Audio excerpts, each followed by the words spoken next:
আসসালামু আলাইকুম। জুলাই থেকে পে স্কেল বাস্তবায়ন হচ্ছে, এটি আমরা বাজেট অধিবেশনে মাননীয় অর্থমন্ত্রীর বাজেট বক্তৃতার মাধ্যমে নিশ্চিত হতে পেরেছি। যদিও আমরা আগে থেকেই নিশ্চিত ছিলাম যে জুলাই থেকে পে স্কেল বাস্তবায়ন হচ্ছে। এখন প্রশ্ন জেগেছে, যেহেতু পে স্কেলের জন্য আলাদাভাবে বরাদ্দ রাখা নেই, তাহলে এই পে স্কেল কিভাবে বাস্তবায়ন হবে? কিভাবে পে স্কেল বাস্তবায়ন হবে, কোথা থেকে অর্থ সংস্থান হবে, আজকের ভিডিওতে সেই সংক্রান্ত বিস্তারিত কথা বলবো। এছাড়াও পে ফিক্সেশন নিয়ে আপনাদের সম্যক ধারণা দেওয়ার চেষ্টা করব। এছাড়াও যারা অবসরভোগী আছেন বা পেনশনরত আছেন, তাদের জন্য কতটুকু সুযোগ সুবিধা বাড়ছে এবং সেই ফিক্সেশন কিভাবে হতে পারে সেটি নিয়েও কথা বলবো।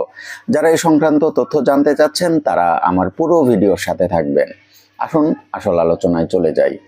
আপনারা সবাই জানেন যে গত পরশুদিন বিভিন্ন মিডিয়াতে, নিউজ মিডিয়াতে প্রকাশিত হয়েছিল যে পে স্কেলের জন্য আলাদা কোনো বরাদ্দ নেই এবং সরকারি চাকরিজীবীদের জন্য বেতন ভাতা বাবদ 89,000 কোটি টাকা বরাদ্দ রাখা হয়েছে। পরবর্তীতে জাতীয় সংসদে অর্থমন্ত্রী তিনি কিন্তু ঘোষণা দিয়েছেন যে 1 জুলাই থেকেই পে স্কেল কার্যকর হয়ে যাবে। এখন প্রশ্ন জেগেছে যে একদিকে পে স্কেলের জন্য কোনো বরাদ্দ নেই, আবার অর্থমন্ত্রী তিনি সংসদে ঘোষণা দিয়েছেন যে জুলাই থেকে পে স্কেল কার্যকর হবে। এখন অর্থমন্ত্রী যেহেতু বলেছেন সেহেতু তার এই কথাতে কোনো ভুল থাকতে পারে না। আবার পে স্কেলের জন্য যে আলাদা বরাদ্দ নেই এটি একটা শঙ্কা তৈরি করে। আমি আজকের ভিডিওতে এই ব্যাপারটাই আপনাদের সাথে ক্লিয়ার করে দিব। আশা করি আজকের ভিডিওটা দেখার পরে আপনাদের মনে আর কোনো শঙ্কা থাকবে না যে কোথা থেকে এই টাকাটা আসবে বা অর্থ সংস্থান হবে। দেখুন, একটা সেক্টর আছে, সেটি হলো জনপ্রশাসন, জনপ্রশাসন খাত। এই জনপ্রশাসন খাতের এই যে বাজেটটা রাখা হয়, সেই বাজেট থেকেই খরচ করা হয় বেতন ভাতা এবং অবকাঠামোগত উন্নয়নের ব্যাপারে। এখন এখানে গত বছর বা গত অর্থ বছরে 25-26 অর্থ বছরে সংশোধিত অর্থ বছরে বাজেট বরাদ্দ ছিল 86,000 কোটি টাকা। আর 2027-28 অর্থ বছরে বা নতুন যে বাজেট প্রণয়ন করা হচ্ছে সেখানে বরাদ্দ রাখা আছে 1,41,000 কোটি টাকা। এখন দেখুন, সেখানে কিন্তু অতিরিক্ত 54,000 কোটি টাকা বরাদ্দ রাখা আছে। 54,000, আমি যদি সঠিক হিসাবটা বলি, 54,500 কোটি টাকার মতো বরাদ্দ রাখা আছে। এখন অতিরিক্ত যে 54,500 কোটি টাকা বরাদ্দ রাখা হয়েছে, এই টাকাটা আসলে কোথায় যাবে? জনপ্রশাসন খাতে যে বরাদ্দটা রাখা হয়, মূলত সেই বরাদ্দ থেকেই সরকারি চাকরিজীবীদের বেতন ভাতা এবং অবকাঠামোগত উন্নয়নে খরচ করা হয়। এই যে 54,500 কোটি টাকা অতিরিক্ত বরাদ্দ রাখা হয়েছে, অর্থ মন্ত্রণালয় সূত্র বরাত দিয়ে জানা গিয়েছে যে এই 54,500 কোটি টাকার মধ্যে 44,000 কোটি টাকা, একদম 44,000 কোটি টাকা সরকারি চাকরিজীবীদের বেতন ভাতা বাবদ দেওয়া হবে। শুধুমাত্র যে সরকারি চাকরিজীবীদের বেতন ভাতা বাবদ দেওয়া হবে ব্যাপারটা কিন্তু এমন নয়। এর সাথে সাথে অন্তর্ভুক্ত থাকবে যারা বর্তমানে পেনশনরত আছেন এবং যারা এমপিওভুক্ত শিক্ষক আছেন। দুই গোষ্ঠীর জন্যই এই 44,000 কোটি টাকা এখান থেকে খরচ করা হবে। এখন পে স্কেল নাম দিয়েই যে আলাদাভাবে বরাদ্দ রাখতে হবে ব্যাপারটা কিন্তু এমন নয়। সার্বিক একটা খাত, সেটা হলো জনপ্রশাসন খাত, এবং সেই খাত থেকেই এই খরচগুলো করা হয়। আশা করি আপনাদের কনফিউশন ক্লিয়ার হয়েছে। আর এই সংক্রান্ত কোনো তথ্য এর পরেও যদি আপনাদের জানার থাকে তাহলে অবশ্যই কমেন্ট করবেন। আমি আবারও ক্লিয়ার করে বলছি, পে স্কেল বাস্তবায়নের জন্য একদম বেতন ভাতা বাবদ বর্ধিত অংশ রাখতে হবে ব্যাপারটা কিন্তু এমন নয়। জনপ্রশাসন খাতে যে অর্থটা রাখা হয় সেটি মূলত পে স্কেলের জন্য বরাদ্দ হিসাবে ধরে নেওয়া হয়। এখন আমি পরবর্তী আলোচনায় চলে যাব, সেটি হলো যারা বর্তমানে অবসর প্রাপ্ত আছেন তাদের জন্য আসলে কতটুকু সুযোগ সুবিধা বাড়বে এবং তাদের পে ফিক্সেশনটা কিভাবে হবে। আমি আগেই উল্লেখ করেছি যে যারা অবসররত প্রাপ্ত আছেন বা অবসররত আছেন তাদের জন্য কিভাবে সুযোগ সুবিধা বাড়বে। আমি আবারও একটু সংক্ষেপে বলে নিচ্ছি। যাদের 20,000 টাকার নিচে তাদের শতভাগ বাড়বে, যাদের 20 থেকে 40,000 টাকা তাদের বাড়বে 75%, এবং তার উপরে তাদের বাড়বে 55%। এখন এটি তো সবাই জানেন, এটি অনেক দিন ধরেই নিউজে আসছে, নতুন করে বলার কিছু নেই। কিন্তু আপনাদের একটা কনফিউশন তৈরি হয়েছে যে পে ফিক্সেশন তাহলে কি হবে। 50% বাড়ানো হচ্ছে, আবার ওইদিকে যাদের 20,000 টাকার নিচে তাদের শতভাগ পেনশনের হার বাড়ানো হচ্ছে। তাহলে এই ফিক্সেশনটা কিভাবে সম্ভব হবে? একটা জটিলতা কি তৈরি হবে না? দেখুন, আমরা যত জটিলভাবে চিন্তা করছি ব্যাপারটা কিন্তু তত জটিল নয়। আমাদের তো এককালীন মানে মাসে মাসে টাকাটা দিয়ে দেওয়া হবে, আর এর সাথে অন্য কোনো ভাতার সম্পর্ক নেই। এই কারণে কোনো প্রকার জটিলতা তৈরি হবে না।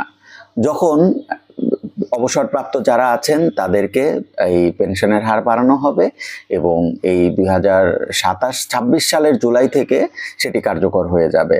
এখন যেহেতু 50% কার্যকর হবে, ধরুন আপনার পেনশনের হার ছিল, পেনশনের পরিমাণ ছিল 20,000 টাকা। সেই 20,000 টাকা তো আপনার জুলাই থেকে দ্বিগুণ হয়ে গিয়ে 40,000 টাকা হওয়ার কথা। এখন 40,000 টাকা কি হচ্ছে? 40,000 টাকা হবে না। ফিক্সেশন পদ্ধতিটা হবে এমন, আপনার যেহেতু 20,000 টাকা পেনশনের পরিমাণ ছিল, আপনার 40,000 টাকা হওয়ার কথা ছিল এবং জুলাই থেকে 50% কার্যকর হবে।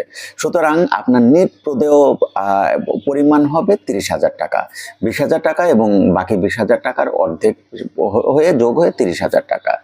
যাদের আরও কম ছিল, 16,000 টাকা ছিল ধরুন, আমরা ধরে নিচ্ছি হিসাবের তাগিদে বা হিসাবের সুবিধার্থে, তাদের 50% বাড়বে 16,000 টাকার অর্ধেক 8,000 টাকা এবং 16,000 যোগ 8,000 24,000 টাকা। মূলত পে ফিক্সেশনটা এইভাবেই হবে। যাদের 20 থেকে 40,000 টাকা তাদেরও পে ফিক্সেশনটা ঠিক ওইভাবেই হবে। এই 75% বাড়ানো হবে এবং তার অর্ধেক যতটুকু আসে ঠিক ততটুকুই আপনারা প্রাপ্য হবেন। এটি নিয়ে আসলে জটিলতার কিছু নেই, আমরা অনেক জটিলভাবে চিন্তা করছি। আসলে পে ফিক্সেশন অনেক সহজভাবেই হয়ে যাবে। এখন প্রশ্ন জেগেছে যে কতটুকু কার্যকর করা হবে যারা বর্তমানে কর্মরত আছেন তাদের জন্য। আসলে দেখুন, এটি চূড়ান্ত করছে যে পে স্কেল বাস্তবায়ন কমিটি, তারা কিন্তু অলরেডি সুপারিশ করে ফেলেছেন। এখন সেটি মিডিয়াতে আসেনি কারণ সরকার যথেষ্ট গোপনীয়তা বজায় রাখছেন। সরকার যে শুধু এই টপিকটাতে গোপনীয়তা বজায় রাখছেন ব্যাপারটা কিন্তু এমন নয়। সরকারি প্রত্যেকটা সিদ্ধান্তই আসলে অনেক কনফিডেন্সিয়াল। এটি চূড়ান্ত হয়ে যাওয়ার আগে, গেজেট হওয়ার আগে আসলে মিডিয়াতে আসে না। মিডিয়া যতটুকু প্রকাশ করে তারা মন গড়া তথ্যগুলো প্রকাশ করে। এই কারণে বাস্তবায়ন কমিটি কতটুকু সুপারিশ করেছে আমরা কিন্তু সেটা কেউ জানি না। এখন পর্যন্ত কেউ জানে না সেটি পুরোপুরি বাস্তবায়ন হবে নাকি কিছুটা কমবে, সেটা কিন্তু কেউ জানে না। তবে আমরা যতটুকু তথ্য পেয়েছি তাতে করে কিছুটা কমানো হবে। সেটা যে অনেক বেশি কমে যাবে ব্যাপারটা এমন নয়, সেটি কিছুটা কমানো হবে বা কিছুটা কমবে। আর কিছুটা কমিয়েই আসলে সেটি বাস্তবায়ন করা হবে, সেটি বর্তমান স্যালারির সাথে অ্যাডজাস্ট করা হবে। এই যে বেতন ভাতা বাড়ছে, এটি অবশ্যই সরকারের প্রশংসনীয় একটা উদ্যোগ। আমরা সরকারের এই উদ্যোগটাকে অবশ্যই সাধুবাদ জানাই। আর আমি আবারও আপনাদেরকে একটা বিষয়ে সতর্ক করে দিচ্ছি, সেটি হলো মিডিয়াতে যত নিউজ আসছে, কোনো নিউজগুলোকে আসলে পুরোপুরি বিশ্বাস করার দরকার নেই। আপনারা খেয়াল করে দেখবেন মিডিয়াতে যে নিউজগুলো এসেছে অধিকাংশই মন গড়া।